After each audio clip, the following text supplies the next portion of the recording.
Le tube digestif, ou tractus gastro-intestinal, comprend la bouche, l'œsophage,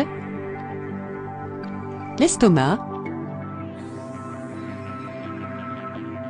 l'intestin grêle et le gros intestin. C'est dans le tube digestif qu'a lieu la digestion des aliments. L'estomac recueille les aliments et utilise des enzymes pour transformer les aliments partiellement digérés en nutriments utiles pour l'organisme. L'estomac est constitué de 3 couches de tissu. La muqueuse profonde, une couche moyenne, la musculeuse, et une couche supérieure, la séreuse. Il arrive que les cellules de la couche profonde commencent à se développer de manière rapide et anarchique. Cette situation est propice à l'apparition d'un cancer.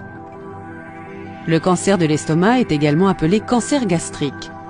Le cancer peut se propager aux autres couches de l'estomac et aux ganglions lymphatiques proches. Au cours des stades précoces du cancer gastrique, les symptômes incluent indigestion, douleurs abdominales, brûlures d'estomac et perte de l'appétit. À mesure que le cancer progresse, les symptômes progressent eux aussi et se caractérisent par du sang dans les selles, des vomissements, une perte de poids, ainsi qu'un épanchement de liquide dans l'abdomen appelé ascite. Le traitement et le pronostic du cancer de l'estomac dépendent du stade auquel le cancer est diagnostiqué. Les stades du cancer gastrique dépendent du nombre de couches touchées et du nombre de ganglions lymphatiques envahis par les cellules cancéreuses. Stade 0.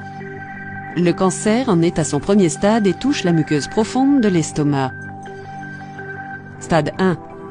Le cancer a commencé à toucher les couches supérieures de l'estomac ou s'est propagé aux ganglions lymphatiques proches. Stade 2. Le cancer s'est propagé à d'autres couches de l'estomac. Des ganglions lymphatiques plus éloignés sont également touchés. Stade 3. Le cancer touche toutes les couches de l'estomac ou s'est propagé dans des ganglions lymphatiques encore plus distants. Stade 4. Le cancer s'est propagé dans les tissus et organes avoisinants ou a migré vers des régions du corps encore plus distantes par l'intermédiaire du système lymphatique. Une des options thérapeutiques est la gastrectomie ou ablation chirurgicale partielle ou totale de l'estomac. D'autres alternatives peuvent faire appel à la chimiothérapie, à la radiothérapie ou à l'association de 2 ou de 3 de ces traitements. N'hésitez pas à discuter avec votre médecin des différentes solutions de traitement possibles. Il est important de discuter avec lui du traitement qui vous conviendra le mieux.